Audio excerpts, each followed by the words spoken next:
করে পুরী যাচ্ছ? হ্যাঁ, এই সামনে সোমবার পুরী যাচ্ছি।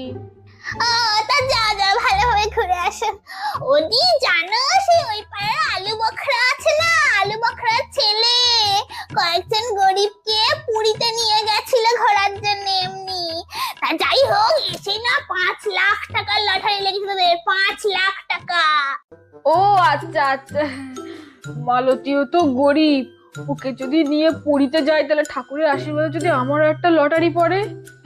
এই মালতী শোন না, তুই আমাদের সঙ্গে পুরীতে যাবি? হ্যাঁ হ্যাঁ, কেন যাবো না, ঠাকুরের স্থানে কেন যাবো না, যাবো। ঠিক আছে, তাহলে তুই আমাদের সঙ্গে যাস, এই কথা রইলো। হ্যাঁ